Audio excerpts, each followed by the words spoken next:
I am actually familiar with Trader Joe's, but for those who don't know the chain, let me tell you now. Trader Joe's is not your typical grocery store. Its unconventional business strategies and inventories enabled it to open over 500 stores in the US. And I am sure you are dying to know how they made it. Let's dive in. We can trace the origins of Trader Joe's to the Pronto Markets food chain in the late 50s. Rexall Drug Co., the drugstore chain, ventured into the food store space by establishing Pronto Markets. At the helm of Pronto was a very young Joe Coulombe. At only 26 years old, he was already handling the expansion of Pronto in Orange County, California.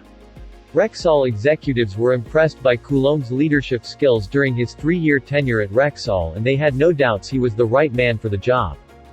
Although Pronto was expanding, it was facing immense competitive pressures from chains such as 7-Eleven. Thus, by mid-60s, Rexall decided to axe the Pronto division. You might have thought Coulombe left to start his own chain, but after thinking over it on a vacation, he decided to buy out the Pronto chain from Rexall. He thought, why start from scratch when I can buy a distressed business at a great price?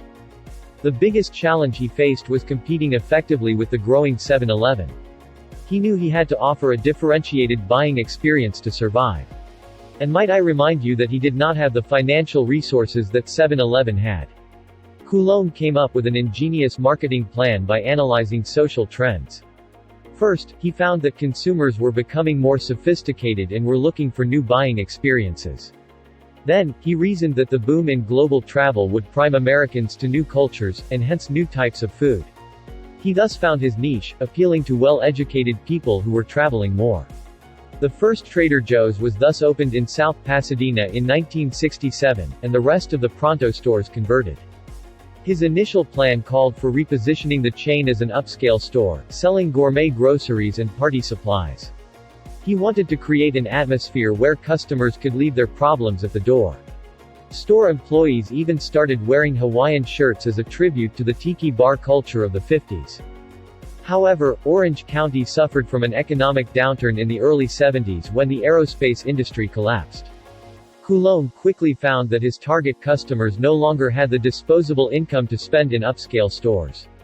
And mind you, at the time, liquor sales were the most profitable. Less disposable income meant fewer social gatherings and hence lower liquor sales. This is when he decided to broaden his food and beverage inventory to carry unique items from different parts of the world.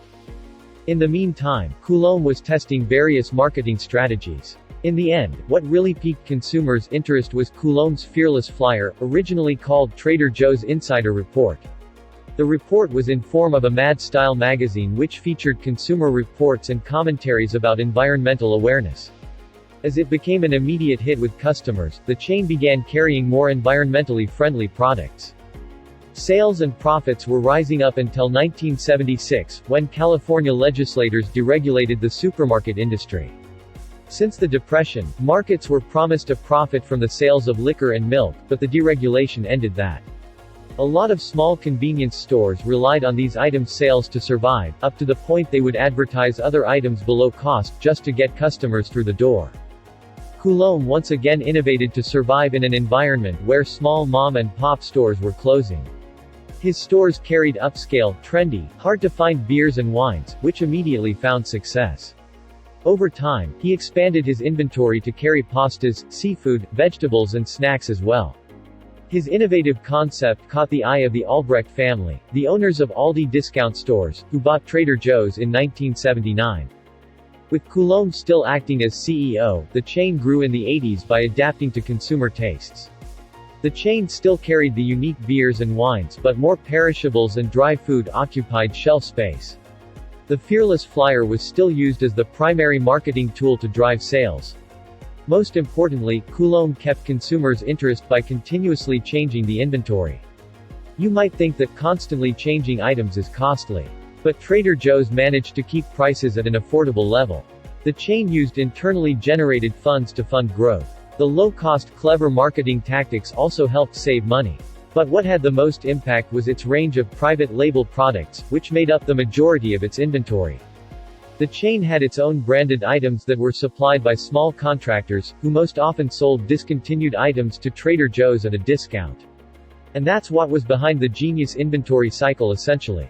A buying team would scout the world for interesting items and bargains. These unusual items commanded a high profit margin compared to other stores' selections. By late 1980s, the chain had expanded to 30 outlets, generating around $150 million in annual revenues. What I found cool is that Coulomb was even a board member at Denny's restaurants and played a crucial role in its $700 million buyout. By then, Coulomb had built an impressive business and felt it was time to retire.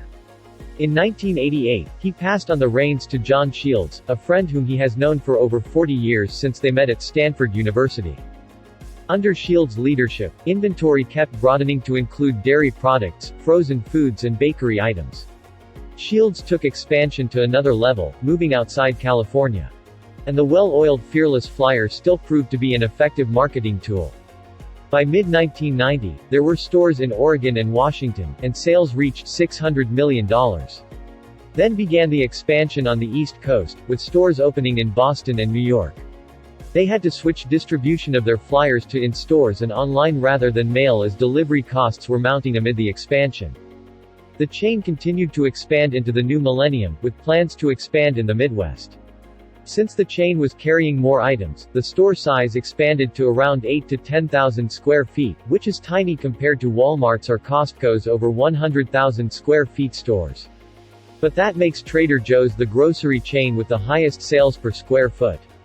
The tried and tested business strategy has taken Trader Joe's to new heights. The chain now generates over $13 billion with the help of its over 500 stores. For those of you who are familiar with the chain, what's your favorite item? And what would you like to see more often on the shelves? And for those of you who just found out about it, would you be interested in visiting a store? As always, let us know what you think.